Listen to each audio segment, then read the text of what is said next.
Welcome to the BV Magazine podcast, your monthly window into the finer side of Dorset life. This is episode 2 for June 2024. Hello from me, Terry Bennett. And hello from me, Jenny Devitt. In this episode, Sarah Hodgson of the Dorset Wildlife Trust has information about grey and harbour seals along the Dorset coast and advice about what to do if you should find one close to you.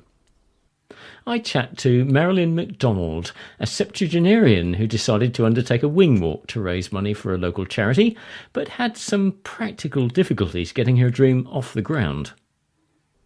Peter Morgan of multi-award-winning Dorset cheese company Book and Bucket talks about his great love of making cheeses and a special new commission from cruise liner company Cunard. And the controversy regarding the proposed closure of Yeovil District Hospital's stroke unit continues. Rachel Rowe takes an in-depth look at the issues at stake. And Sarah Rampton talks to us about the very popular and successful charity she set up just over 5 years ago. She called it In Jolly Good Company, and that exactly seems to describe the state in which its participants find themselves. With this wonderful warm summer weather we're having, Dorset's beaches are welcoming lots of visitors, and not all of them human. This is the time of the year when so many of us head for the seaside that encounters with seals are more frequent. The Dorset Wildlife Trust has been running a seal project for 10 years now, and it's headed up by Sarah Hodgson, who told me about the seals and what we should do if we encounter one. Since she's been in charge of the project since it started in 2014, I assumed that she's now a bit of a seal specialist. So I didn't come to it with a huge amount of knowledge about seals necessarily, but obviously within that period of time I've picked up a few bits and pieces here and there. So I'm sure you have. Sarah, shall we begin by sorting out the seal species we find in British waters? In the UK we get 2 species of seal that breed around our shores. So we've got the grey seals. They're the larger of the 2 species. So they can reach up to about 300 kilos for the adult males. The females are a bit smaller. And the other species are the common seals, which are also known as harbour seals. We're talking about the same species here. They're a bit smaller, so they just sort of grow up to about 100 kilos. We tend to get more grey seals around the UK. So the UK is home to about 35% of the global population of grey seals. So it's a really important place for them. So this is a northern cold water animal then? Yes, these seals that we're talking about. So they are true seals, and they belong to the group of phocid, which is true seals. And Sarah, do both species breed off Dorset's coastline? So far we haven't collected any evidence or recorded any evidence to suggest that either species are breeding along the Dorset coast. We know that there are breeding colonies of both species not too far away, so grey seals are known to breed down in Cornwall and a bit in Devon as well. And with the common seals, they do breed in the Solent around sort of Chichester, Langston harbours. So we're sort of right in the middle, but to date, we haven't seen any evidence that seals are breeding along the Dorset coast. Why would you think that they're not breeding in our waters? It's not that I think they're not breeding necessarily, it's that we haven't got that evidence to suggest that they definitely are. Possibly, the Dorset coast is very accessible. The seals tend to prefer sort of quieter, more remote locations that they would choose as a pupping site to give birth to their young. And with the Dorset coast being so very accessible to people, then that might have sort of some influence, but who knows? Yeah. Well, that does all make sense, doesn't it? Because then there would be constant disturbance, except That's in the middle of the right. night, when not many people are going down to the beach. No, that's it. So disturbance you mentioned is a big issue for seals. Now, we've had, Sarah, we've had some pretty interesting and unusual marine mammal sightings off British shores in recent years, haven't we? I'm thinking of the walruses. Was it Tor and Freya? So I'm wondering whether our seal species are also long-distance wanderers. Seals are a highly mobile marine species, we know that, and certainly for the two that we get around the UK coast and off the Dorset coastline, the grey seals can sort of go off on foraging trips that might last several days, and they'll travel hundreds of kilometres. And we also know through some of the work and research that we've been doing as part of our Dorset Seal project, we've developed a photo identification catalogue. Those seals have unique markings and patterns in their fur which they retain for life. So if we can obtain good quality images of the seals that show those markings clearly, we're adding those to a catalogue, and then any subsequent images that get sent in to us, we'll compare against the catalogue to learn whether or not the seal is a regular visitor to the Dorset coast. But we also share that catalogue with other recorders elsewhere around the UK and even abroad as well, to see if seals are turning up elsewhere and just to learn a bit more about how far they travel. So we know that seals that we've recorded in Dorset have also been seen in Devon, in Hampshire, so in neighbouring counties. There's one that was recorded at Portland Bill and also off the south coast of Cornwall and travelled between the two sites a few times. And there's one seal we know has come across from France. So yeah, a bit of a longer journey. And actually last year we had a seal turn up on Chesil Beach which had a small tag on it which indicates it had been rescued and rehabilitated at a sort of wildlife centre, and that one had come all the way from Norfolk to Chesil. So if you're sort of circumnavigating the coast, that's a distance of around 400 miles. And presumably then, Sarah, presumably the photographic evidence that you get, which enables you to identify the individual from its markings, that will also help you keep tabs on population numbers. But we don't really have a resident population as such along anywhere, because they're a highly mobile marine species. They're moving about a lot. They're not necessarily you don't have these resident populations in any one place. Now, I know that there's always a tendency to give animals names. Do you do that with the seals that you see regularly? Actually, we do, yeah. So you're quite right. It's not something that as conservationists we would normally do, but with seals and with our photo ID catalogue, we do give them nicknames. But the nicknames that we give them relate to a pattern that we might see in their fur, one of their sort of identifiable features. So, for example, there's one that we've seen very regularly off the Dorset coast, which we've nicknamed Fiver. And Fiver. So she was the first seal added to the catalogue back in 2014 when we started.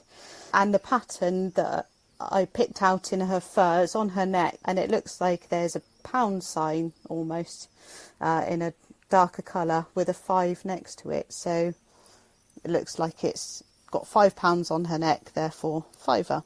An irresistible name, really, to have given her then.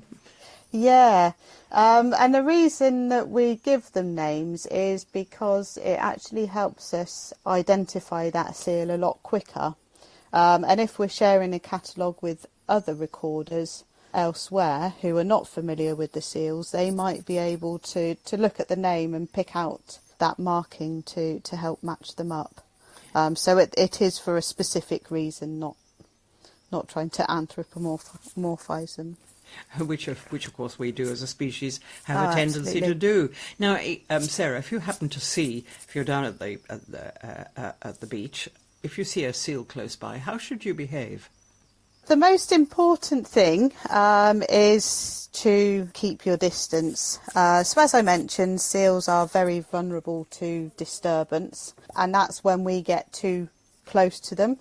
and it might trigger their fight or flight response. It increases their stress levels, and it might cause them, if they're out of the water, it might cause them to rush into the water where they could injure themselves, or enter the water too quickly where they get shocked by the going from the sort of warm sunshine into the cold water. So the easiest thing that we can do if we spot a seal along the coast is just to give it plenty of space so that we don't cause any disturbance. And we can do that by sort of watching from a distance. If you've got binoculars, then use those to get a better view. If you want to take some photos, then just sort of use a camera with a zoom lens, so that you don't actually physically have to get close to them.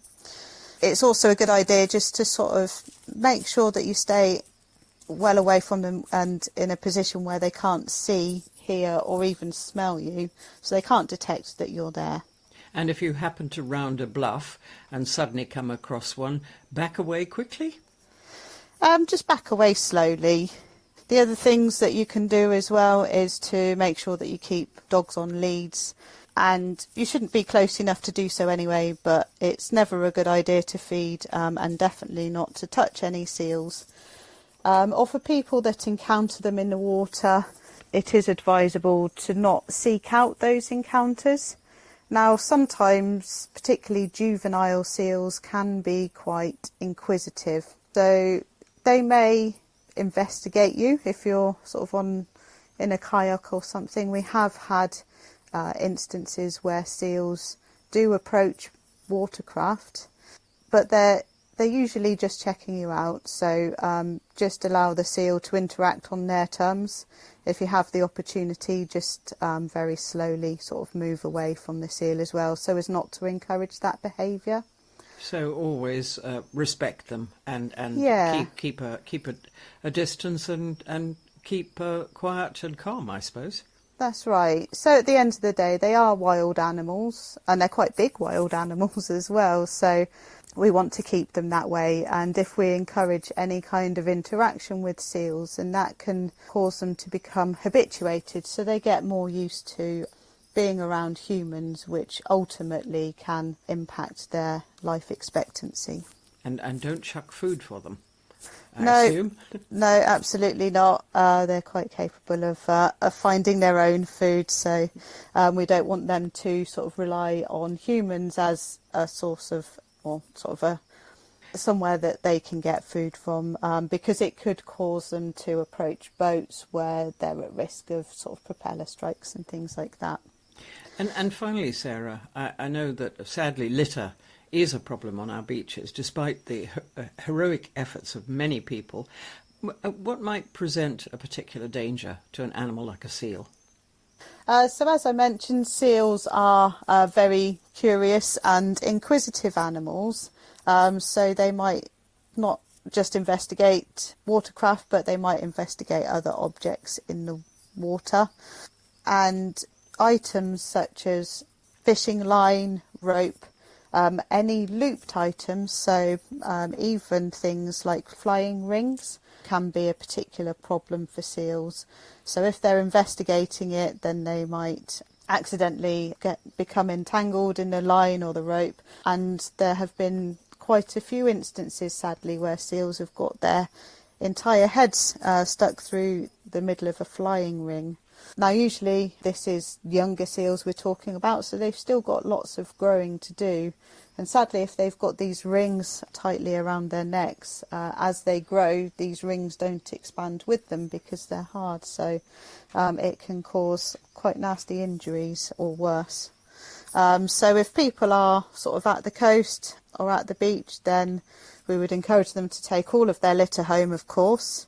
Perhaps they might consider doing a beach clean if they spot any litter on the beach.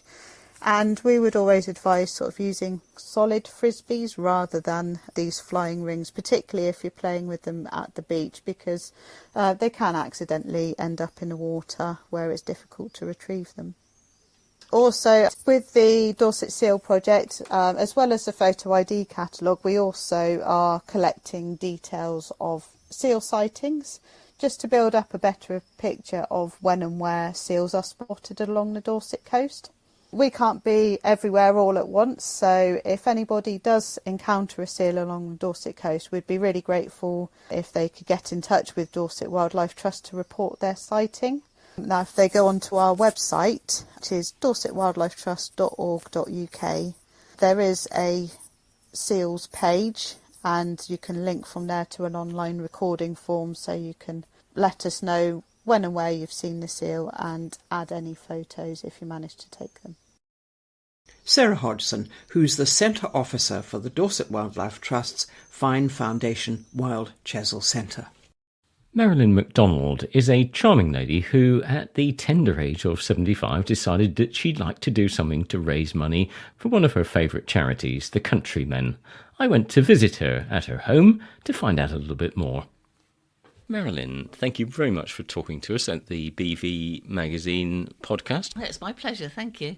Now, this wing walk of yours, you won't mind me saying, because it's in the article, you're 73 years old. Actually, I'm 75. They got that wrong. Oh, they got it wrong. I'm 75. 75, and not in the best of health. No, that's true. Yeah. But you decided to do a wing walk in favour of the Countrymen group. I did, yes, I did. Just tell us a little bit about what Countrymen is and why it's special for you. Well, Countrymen is a group, I don't know how you'd call it, an association, something very close to my heart, really. It's been going for over 20 years now. It was started by a lady called Julie Plumley, who was working for me at one time. She was actually a nursing assistant at the time. A very bright, sparky young lady, I might add. Wanting to know what to do, where to go, but very determined lady. And she decided not to go into nursing, which is what I was in, but she went into social work, where she worked for a good many years. But she's a country girl at heart. Her father had a farm, and as he became older, he unfortunately suffered from Parkinson's, which was devastating for him and for the family. And as a result of her work and her knowledge and everything, she was very well aware that there was nothing to fill the gap for him. He needed some social stimulation. He needed to be able to be him, but he didn't fit into the conventional, at that time, sort of daycare setup where, dare I say it, they sat round playing drafts if they were able, or chatting and doing quizzes in a church hall type setup with frequent cups of tea. But that wasn't for him, especially as they tended to, because of the way things go, age dominated, it was mainly females. And Julie started to put something together that was suitable for country people, which is what her aim was, to give something for them that met their needs, that kept them as they were, rooted in the outside world, I suppose I'm going to say, where they could talk to like-minded people, see the animals, give a bit of advice to the younger people. And it grew from there. It grew very successfully from there. And, of course, it's still going over at Rylands Farm, and Rylands Julie Farm is still very much the driving force behind it, isn't Yes, she? it is. In fact, she does another half of it where she deals with younger people as well. And then, it's very good because the skills are passed on. So, did you have a particular connection with this, or was it just through Julie? It was through Julie, and I became, in latter years, I was still working. Julie went her way, but always kept in touch with Julie, and did, things were going on at the farm, went to see it, and she invited me to be a trustee for a while, which was very fulfilling. But I became very much aware of how difficult it is to run a voluntary group in this day and age for small groups of people. It needs a very high staffing ratio because it's 1-to-1, basically, it has to be. And there just isn't the money in anybody's pot, for grants and things. That tends to be the story so often these days, doesn't it? So, We should have said that your background's a mental health nurse, isn't it? It was, yes. I didn't go into it till my latter years, but I was a mental health nurse, yes, dealing mainly with older people in my latter years. And very worthwhile work. Anyway, you decided to raise some money for Countrymen. Well, yes, I did. You've done one or two crazy things, I think, apart from this, but you decided on this particular occasion to do a wing walk. What on earth led to that? Not one of my better ideas, possibly. When I was just as you come to the end of your life, you look at things, and I was sorting out, and I was thinking, well, I'll give them a donation, but I don't have a lot of money, so it wasn't going to be a very big donation. And I thought, I wondered if I could make it bigger. And I had this silly idea that a wing walk I might be physically capable of doing, having in my head that I would only literally have to stand on a wing and pray. I was wrong, of course, as it turned out. Well, it all happened at the back end of May, I believe, and you went down to Henstridge Airfield, who'd been very kind and They were more or less brilliant. donated it. Yes, they didn't charge anything for it, which of course meant what it was going to cost to do could go into the pot. So that was lovely. And everything was going well, but there's a regulation that says you have to, unassisted, get onto the top of the wing. Is that For right? safety reasons, you have to be able to get off unaided in a hurry. So they thought that if you couldn't get on unaided, you couldn't get off unaided. And I'm not of the greatest stature. I'm a shorty, and I have very short legs. Added to which, at the moment, I'm in the latter stages of cancer, apart from having arthritis, knee replacements, kidney failure, odd things like that. So I'm not exactly strong. And I just could not get on to the wings. I could manage the first one, but I couldn't get on to the second one. And believe me, I think you had to be a tiller girl, and I'm not a tiller girl. So you were left then rather marooned on the halfway up this aircraft and not able to fulfil. And of course, my biggest disappointment would have been not for the money to have been raised. That was my biggest fear. But you had a plan B. I did have a plan B. I have a very, very lovely daughter-in-law who I said to her, if I couldn't do it, Danny, would you? She said, oh, yes, I'd love to. I think at the time, offhandedly. Thinking she'd never be called in. Well, hoping she wouldn't, but as it happened, she was very short notice. She had to take my place, which she did so bravely. And then she asked them to give her the works. I believe she even did a loop-the-loop, which I would not have done. Well, it worked out well in the end. I think you raised, well, in excess of £2,600, is that right? Yes, I think so. And with the bits and pieces of tax going on, I think it will be even more. So, yes, that was worthwhile, I think. Why a wing walk rather than, a cake sale or a jumble sale or something? I suppose I just thought it was something that bit different. I couldn't possibly do one of these physical things like a sponsored walk. Cake sales and things we try all the time, and they raise a few pounds, but they're not brilliant. And also we wanted to not just raise the money, raise attention, raise the awareness of what we did. And it has done that more so than a cake sale would have done, I feel, or something like that. You wouldn't have been interviewing me if it had all gone well, would you? Let's face it. I mean, the end was achieved. Have you got any other plans to do anything offbeat? I don't think so, though everybody keeps asking me that. I don't know. We shall see. Tell me about the Harley Davidson. You did something with that. Yes, that was through the World Mile, the people who are looking after me with the hospice at home. They're such a wonderful organisation. They arrange, I don't know whether you call it a treat or an experience for those of us who want to. So a few weeks ago now, a couple of months ago now, they arranged for the Harley Davidson group to come and take us for a ride. We went from Dorchester down to Weymouth in a pack, I think they call it. It was lovely. And then that was hard to get on, to be fair. That was hard to get on. But once I was on the back, it was like being in an armchair. I loved it. You were a bit of a thrill seeker by the sound of it. Well, if I don't do it now, I never will. Marilyn, it's been wonderful chatting to you about it. It wasn't exactly as you planned it to be, but it thoroughly worked out in terms of the objective of raising profile for the countrymen and also raising money for them. So that's great. Thank you. Yes, it worked out okay in the end, I'm glad to say. Well, we wish you well with anything else crazy that you might decide to take on. I'll let you know if I have a funny moment. I'll be back. Thank you very much, Marilyn. Thank you. Who doesn't love a good cheese? Not the supermarket mass-produced bland stuff, but a proper artisanal cheese. Certainly Peter Morgan does, since he set up Cranborne Cheese Company Book and Bucket in 2019, shortly before COVID and lockdowns struck. It proved to be a very successful decision to start making cheese, since his cheeses sell very well and keep picking up national and international awards.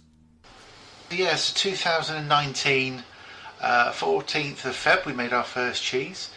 Wasn't particularly a romantic Valentine's, but that's just how it fell, with milk available and getting things started. Yeah, so we sort of had the first of the first few events we managed to get in. Obviously, there's quite a long lead time with making cheese anyway. So, for example, we've got some cheeses that are ready within a few days.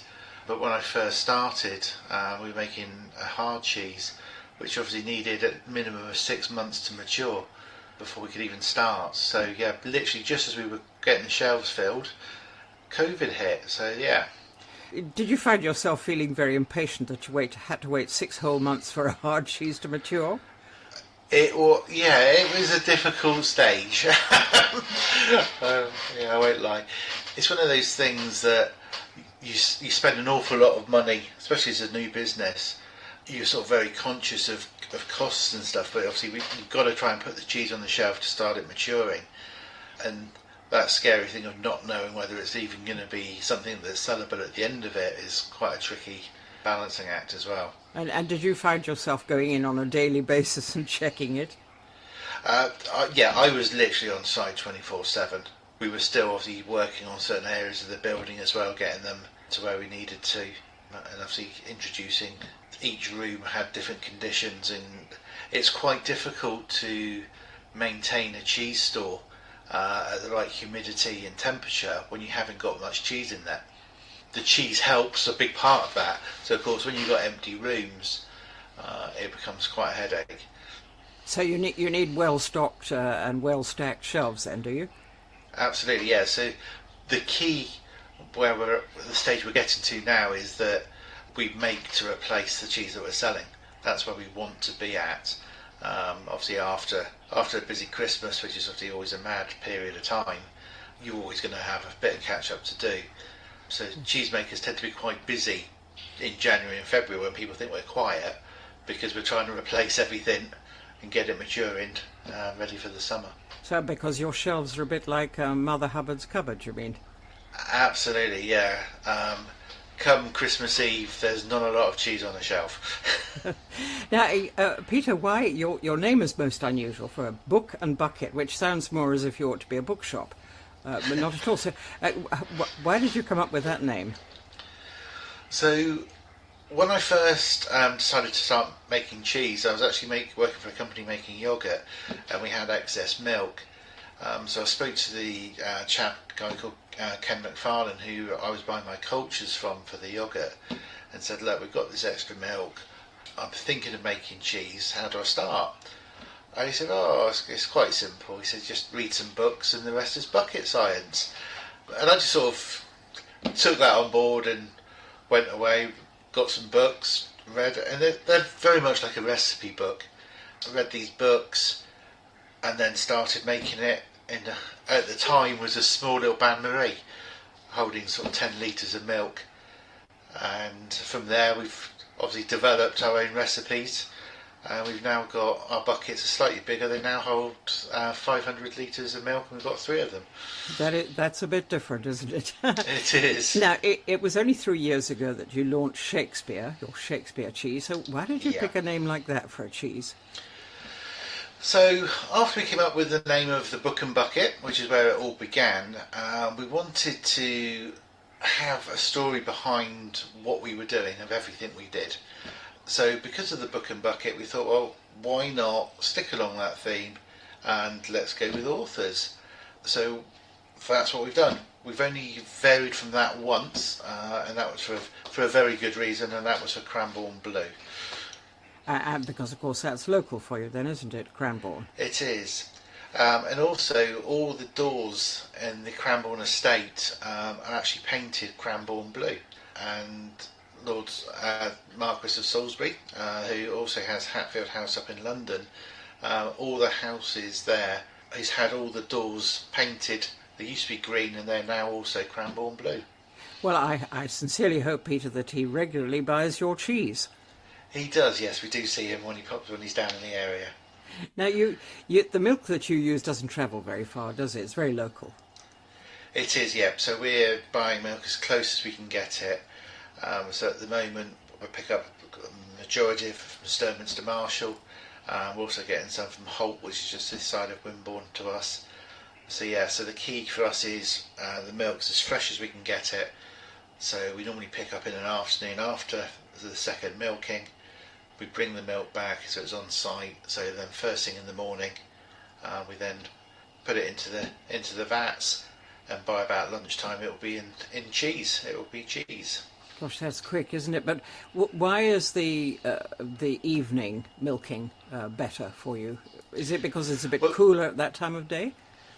It's basically so we're picking up both morning and evening milk. So we're making sure that we're getting the full spectrum of the milk that's been produced on that day. We tend to find as well as by including that we get a creamier milk. So we're quite lucky that one of the farms has now brought on some Jersey cows. So we're getting this incredibly rich, buttery milk, which most people see milk as being white. The milk that we're able to get is yellow. It's absolutely stunning, and it's like a chef. If a chef has a really good raw product, it makes such a difference to the finished product, and that's why it's so important for us to work with small farms where we can collect the milk ourselves, make sure it's so fresh, and away we go. So who does your tasting for you? Who are your taste guinea pigs then, Peter? I'm quite lucky because we work with a lot of chefs. So for the Pig Hotel group, for example, we supply their group, and because we're working directly with the chefs, whenever we come up with a new idea, there's never seems to be a shortage of people that are happy to put their hand up and say, "I'll try it." I don't know why that is. Very strange, can't understand it at all myself. It's a fine art, isn't it, producing an artisanal cheese? Because as I understand it, every cheese can be slightly different. I mean, you must have developed, I assume, a very fine palate by now. Absolutely. It's one of those things that not only there's so much variation within cheese, but there's variation about the seasonality of it as well. So the milk will change throughout the year, whether that's through the lactation period of the animals producing the milk, to what's going on in the environment around them, the feed they're getting, even down to the airflow that we're putting through. So our maturing rooms, we have a fresh air supply brought through them. Now here in Cranborne we're surrounded by fields.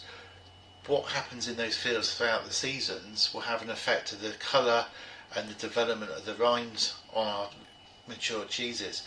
So it's having that understanding and having that information passed on to the customer to understand that a seasonal cheese that we're producing in the spring is going to be very different to something that's being produced in the autumn. Nothing wrong with either of them, but there is subtle changes, and getting people to understand that and then take that on board is why artisanal cheese is doing so well. We don't want to be producing something that's out of a packet, that's basic and bland. We want to have a story behind every piece of cheese we make.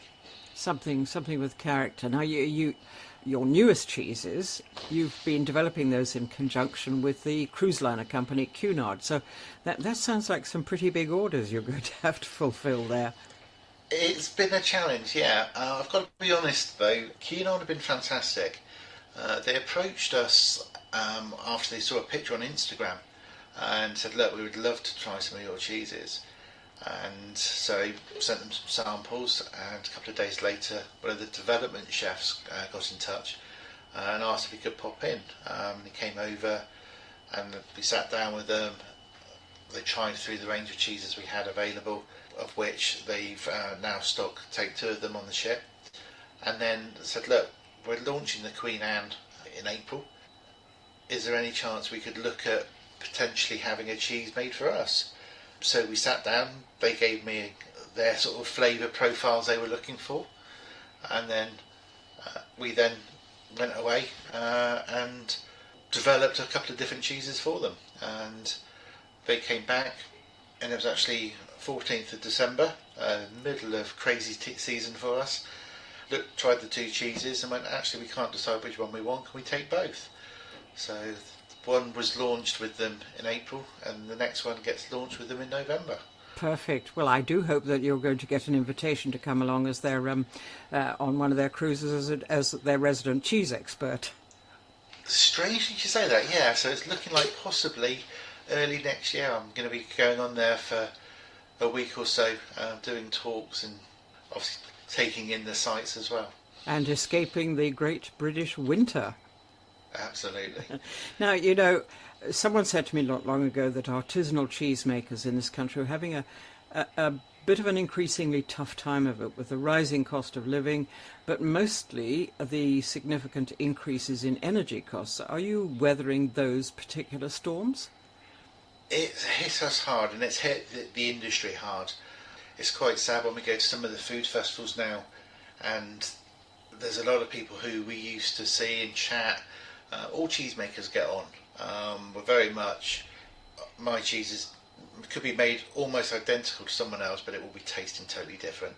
So we don't have that sort of controversy or any issues over that. So we all get on really, really well. We all try and support each other. But it is, yeah, it's getting tough.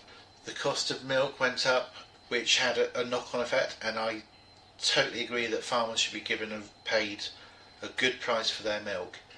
And customers need to understand if the farmers are going to get a good price, which they need, then the price of the cheese needs to reflect the cost of the milk. And for example, when we're buying in cow's milk, we would need to use 10 litres of that milk to produce a kilo of cheese. So there's a 10 times fold value on that cheese. So for every 10 pence, it's costing us £1 just to buy the milk in to make that kilo. But in the meantime, of course, Peter, I expect the Cunard order will be a nice shot in the arm for you, won't it? Absolutely, yeah. And it's things like that getting those new markets are so key. And I think with us being quite a small business, we've been able to handle the goalposts being moved. We did it with COVID. Originally, we were only producing sheep's milk cheese, and then we obviously then started producing cow's milk cheese. We already had a plan to supply wholesalers as well as direct to shops as well as to end users at food festivals, and we use that whole range of outlets to allow us to help educate people as well, whether it be in educating the chefs about the seasonality of the cheeses or the end customer to different styles of cheese they may not have tried before. It's that putting that work in that helps us maintain what we're doing. Well, I wish you very well, and no doubt you will be picking up yet more awards to add to the national and international awards that are already on your shelves. Thank you very much. Yeah, we're off to the International Cheese and Dairy Awards this weekend. Well, I hope you'll tell us how you get on. Absolutely, thank you. Peter Morgan of Cranborne Artisanal Cheese Company, Book and Bucket. And very appropriately, one of the 2 cheeses they're making for Cunard is called Stowaway. How changing stroke pathways is known to save lives. Yeovil's stroke unit controversy. Amid the public debate, Rachel Rowe looks at the pros and cons of NHS Somerset's plans to centralise services. The NHS in Somerset is recommending centralising its stroke services. In January, NHS Somerset's Integrated Care Board, the ICB, voted for a single emergency stroke unit in the county at Musgrove Park Hospital in Taunton and the closure of the hyperacute unit at Yeovil Hospital, which provides an acute stroke ward with specialist services for people who have had a new suspected stroke. Centralising services is recommended nationally. It saves lives. But the threatened closure of the Yeovil unit has raised concerns from local people and politicians. Under the ICB plans, Yeovil District Hospital will keep 12 acute stroke beds, where people can be cared for from 72 hours after a stroke, but it will lose its 4 hyperacute beds. A stroke is a medical emergency, and for each minute treatment is delayed, 4 million neurons and 12 million brain cells die. Swiftly getting the very best treatment is critical, as is access to stroke rehabilitation. The way that stroke is treated today is radically different to that of even 20 years ago, when people were simply given some rehabilitation. Today, people with a suspected stroke can expect a CT scan, access to clot-busting drugs, rehabilitation and, where appropriate, specialist procedures. In London, centralising the stroke pathway saves almost 100 lives each year. Nationally, the chance of a stroke affects 1.8% of the population, but Somerset has an older age profile, so it's higher at 2.3%, and Dorset is higher still at 2.55%. Those higher figures are a vital reason for prioritising stroke care in the South West. The public can also play a critical role. 9 out of 10 strokes are preventable according to the Stroke Association. Smoking, obesity, atrial fibrillation and drinking excess alcohol all increase your risk of a stroke. Around 5.5 million people in the UK have no idea that they have high blood pressure. Getting it detected and treated can significantly reduce the risk of a stroke. Preventing strokes in up to 90% of sufferers would result in massive savings in resources. A national review of stroke services in 2019 found care in Somerset was good. However, stroke medical teams were not always able to perform rapid assessments, CT scans could not always be provided within an hour, clot-busting drugs were not always given within the critical time frame, and it was challenging to get multidisciplinary team assessments for therapy. Clearly something has to change. Proposals to centralise stroke services in Somerset are not new.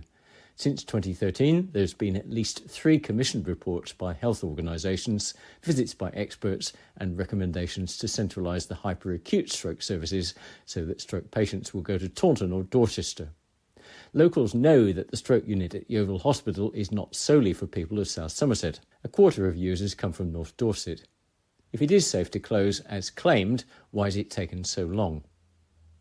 When centralised services were recommended back in 2014, a major analysis of travel times was also commissioned. The review showed that from some parts of Somerset, patients would be unable to get to a hyperacute stroke centre within an hour. A further review of times in Somerset for the latest report shows that there would be an increase in journey times in some areas.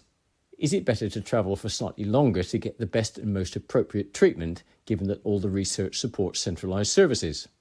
Concerns have also been raised by local politicians about transferring the sickest patients to Bristol or Southampton. West Dorset MP Chris Loder says it's a fantasy to believe that stroke patients from Yeovil will stay in Somerset. They will not go to Taunton for their treatment, they'll go to Dorchester and, if necessary, on to Southampton. Transfers to Southampton give certain people a fighting chance of receiving a thrombectomy, a revolutionary new treatment to remove a clot from the brain. Somerset and Dorset have never had neurosurgical centres, and residents have always had to travel to be treated by a brain surgeon. Given the choice of surviving a stroke and reducing the effects of long-term disability, or choosing to not travel to Southampton, few would refuse to travel. In the past year, 17 people from Somerset received this life-saving treatment. There's a national shortage of stroke consultants and specialists in England, which means it's increasingly difficult to find new staff. Although Yeovil has recently recruited new stroke consultants, there remain challenges in covering on-call rotas in both Taunton and Yeovil, which means the target of a 7-day service is more difficult to achieve. Perhaps more concerning is that currently there is unequal care for people experiencing a stroke in Somerset. A spokesman for NHS Somerset said there's currently variation and inequitable provision of hyperacute and acute stroke care across the county, especially over weekends and out of hours, where it takes significantly longer for patients to receive treatments such as thrombolysis. Patients admitted to Yeovil District Hospital at weekends are unlikely to see a consultant stroke specialist until after the weekend. There's no weekend outpatient services for patients suffering a TIA, that's a transient ischemic attack, or a mini-stroke, in the Yeovil area. We're failing to meet several national performance targets in relation to hyperacute and acute stroke care, which has a negative impact on clinical outcomes, including rates of thrombolysis and thrombectomies, time taken to receive thrombolysis, TIA assessment falling outside of 24 hours, and access to MDT assessments. Underpinning the decision to centralise services is a need to provide a service that enables everyone to get the best possible care, not just pockets of the general population. It's a difficult decision to make, but the research consistently shows that when specialist services like hyperacute stroke are centralised, more lives are saved. Dorset County Hospital NHS Trust was approached for a response, but was unable to comment due to the pre-election period. The Stroke Association was approached for comment and did not respond by the publication deadline. A couple of years before the pandemic, energetic and enterprising Sarah Rampton set up an unusual and very successful charity in the Wimborne area. She'd been working for the Alzheimer's Society, but her job ceased to exist when the society stopped running face-to-face groups for people with dementia in Dorset. Sarah could see that there was a need for support for the people she'd been helping, and others, particularly in rural areas, and so she founded In Jolly Good Company. I spoke to Sarah about the charity and asked what they'd managed to do during lockdowns. We set up the Jolly Postal Service, which involved local school children writing to older people and them writing back, and we were sort of the post office that made sure that was all safe and secure and lovely for everybody. And we made some episodes of Jolly TV, which was supported by Dorset Council, and in some cases it meant that we could send out craft kits to people so that they could craft along with some of our videos, but others of them were just of lovely days out in the countryside, so it was a way of people being outdoors without being outdoors, if you see what I mean. In addition to that, we also visited our local community regularly, people who we knew were sort of stuck on their own, just in their kitchen, watching the doom unfold on their televisions. So we would do doorstep visits or talk to people through their windows. And we also set up the Jolly Friendly Lunch Delivery Service, which saw 30 lunches going out once a week to people who were very isolated. And that involved a friendly doorstep chat. And we were helped with the Friendly Food Club, who are another charity that we work with a lot. Well, thank goodness, Sarah, that all that is behind us, and so people can actually come along to the various centres and take part in activities. I mean, you do a whole range of activities, don't you? Yeah, well, we've got everything from gardening. We have a really beautiful outdoor space at Kingston Lacey near Wimborne, and people can come and garden there, or they can just come and sit and relax and enjoy other activities outdoors, or be very, relaxed and not really do anything, just chat to people. And then at our other jolly days, we have everything from acting. We have actors who come along, or we have musicians, dancers, yoga teachers. All sorts of activities are on offer to people, and we tailor the activities according to what people like to do at all the groups. And how many different groups do you have then? We've got 6 now. You do cover quite a chunk of Dorset, don't you? Yeah, we're mostly the north and the east at the moment, but, it's possible that we might set up, hopefully, something in the west. I'm not sure yet where it will be exactly, but we'd like to think that we could cover a little bit more with the team we've got now. And then you'll be stretching yourself even more thin than I imagine you do at the moment. Yeah, well, that's a good point, Jenny. What we like to do is keep the quality very high.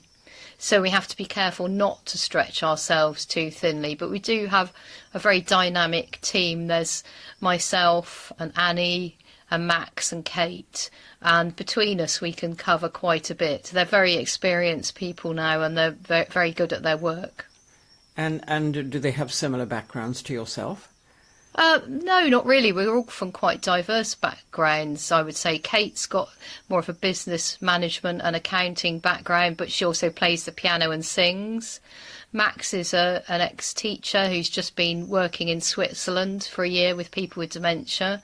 Annie's a professional gardener, and I come from a background in the arts, so we all bring something different to the table. So really, you can cater for everybody's tastes and everybody's wish to do their favourite activity, or do something they've never tried before. Yes, and that's a very good point as well, Jenny. We're giving people opportunity to try new things, whereas they may feel that they've lost skills in things that they used to do. You can always start something new. And we also work with the local school in Wimborne St Giles. They often come to our Jolly Day. So that brings a intergenerational feel to the day, which is just lovely. And so important, of course, for older people, isn't it? Well, I mean, everyone wins. The kids love it as well. They love coming into the Jolly Days. Is that because they just enjoy chatting to the older people? Yes, I mean, it just works. I can't put my finger on it, but it just works. There's just a connection between those people. There's a deep understanding. Children don't have any, usually, they're quite young. They don't judge people. They just are interested in everything and everybody, and that works incredibly well. And of course, for the older people, it's lovely. It'd be a constant stimulus from the youngsters. Yeah, the look on people's faces is just absolutely priceless. We had a great play came in February from a theatre company in Bristol, and they brought a play about art, and they did it. It's called Brave Bold Theatre Company, and they did a superb job of playing to the children and our guests.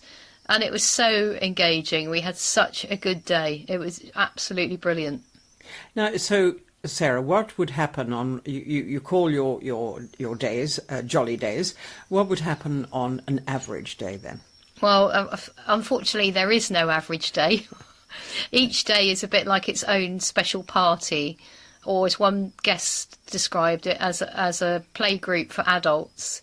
So it could be that we have lunch in Wimborne St Giles, a very good lunch cooked by the Friendly Food Club. Our dear friends are the chefs, and they make us a beautiful lunch, often at the request of guests. So they might say what they want to have next time, and the chefs are very creative and they make wonderful food. And then we spend the afternoon, we might go for a walk, we might do some singing, we might do some craft, we may have a quiz, or a mixture of all those things. It's quite carefully planned because often we have to book the live musicians and the yoga teacher and the dance teacher. So it's a mixture of those things. So it will be, some of it will be planned, and then some of it we will change according to what's going on, what people are enjoying. Now, you don't just cater for people with dementia, do you, or Alzheimer's? No, it's open to everyone. This is really important to me from the beginning of setting up in Jolly Good Company, that it was open to absolutely everyone, because unfortunately dementia is still quite a stigma for some people. But it was important to me that we had a mix of people. So we have people with all sorts of health conditions and none coming together to enjoy themselves. So, and in the case of it might be with people who are still perfectly fit and healthy and don't have dementia, but they might be living alone and suffer from loneliness. Yeah, I mean, people come for social reasons, definitely, to meet others, and they've made friends. After 5 years, they've made friends within these groups, and they're coming to see their friends, and it's almost like an extended family. That's lovely. So what sort of backgrounds do people come from? Do they come from all walks of life? Yeah, definitely. We've got retired musicians. We had someone today who used to work at King's Cross Station. You only find this out in the course of activities that people start to talk about themselves, and that is absolutely fascinating. So we have people from all backgrounds. We've had people who've worked at... Sorry, I've lost the plot now. At a big police station in London, shall we say, and I can't remember which one it is. But not the Met by any chance. No, yes, it might be. But the point is, people do come from all sorts of backgrounds. With people who've worked in hairdressing, or have worked in leather work, and they've worked in local industries that no longer exist, but we're finding out about those. Or they've worked on the big country estate that we're based on. They spent their whole working life living and working in one place, and that's quite special because they know a lot about the area. Sounds to me, Sarah, as if you could put a book together with people's memories of crafts and things that don't exist anymore, or local businesses like the leatherwork that have shut down. And yeah, we've made a sort of start in that we've interviewed people and taken some beautiful... Brent Jones came and took some beautiful portrait photographs of people, and that's on our website, on the jollygoodcompany.com website. If you go to Your Story, you can click on the link there and see. I mean, the photos are just beautiful, and the detail about people's lives is really fascinating and very often quite entertaining as well. Well, there are lots of lovely smiling faces on your website. I understand that one of the things that you did not so very long ago was to recreate a play for the man who'd written it and who's got dementia, and you had it performed for him. Yeah, Michael Allen. He's a playwright and author. He's still very gifted. He's very good at reading poetry. So he reads for us our Jolly Day in the museum in Wimborne. And he had written a play called What's to be Done with Algernon, about Algernon Swinburne, who was a Victorian poet and was notoriously badly behaved. And it's a play about him from the point of view of 3 different characters in his life, talking about what's to be done with Algernon. It's incredibly well written, very, very funny, really quite rude. So we thought the best thing to do was to involve some local actors who were superb, and they did a performance, and they wore costume fitting with the era, and it was just a magical evening. We had a full house of 60 people. And Sarah, did Michael then remember, did seeing his play being performed, did it trigger the memories of seeing it performed on the stage after he'd first written it?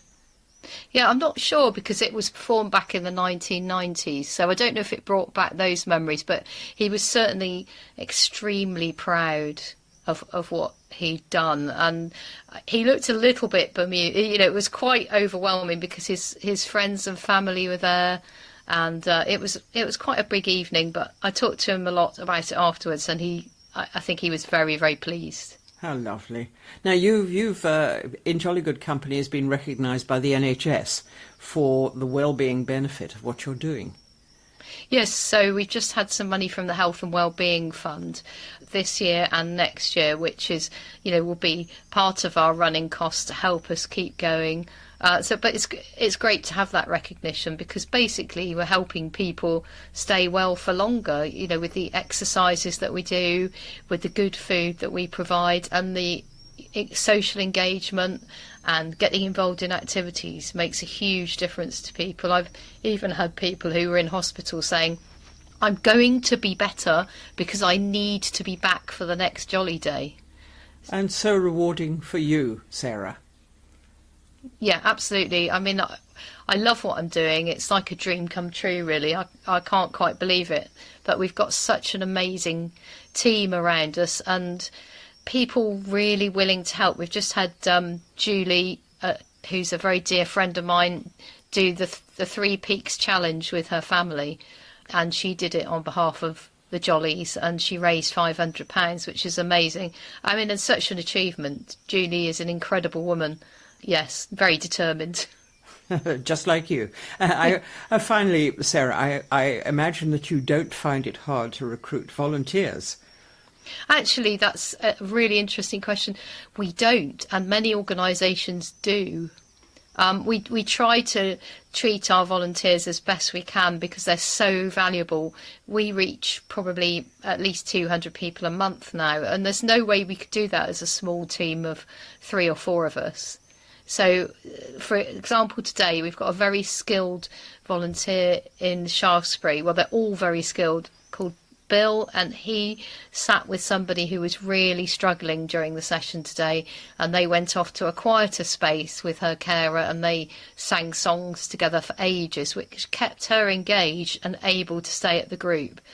I mean, if Bill wasn't there, we wouldn't have the capacity to do that, because you have to concentrate on the main room with all the people in it. You can't necessarily take a whole staff member away to go and be with somebody. So what's the future then for you?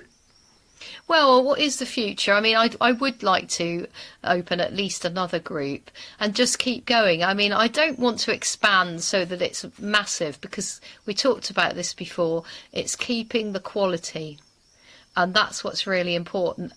Being able to raise enough money that it means that people can attend for free, because in these straitened times, you can't charge a fee. We do take voluntary donations, and that really, really helps us with our running costs. But essentially, we should be free for those who need us the most. So that's the future, and keep developing what we're doing and developing collaboration. We're working with Bournemouth University at the moment on a project with veterans with dementia, and that's been very interesting. So, long may those things last, and we just get more involved in more and more things in the community. founder of excellent Dorset charity in jolly good company, Sarah Rampton. Well, that's all we have time for in this particular episode. Do join us again next time. Until then, it's goodbye from me, Terry Bennett. And until next time, it's goodbye from me, Jenny Devitt.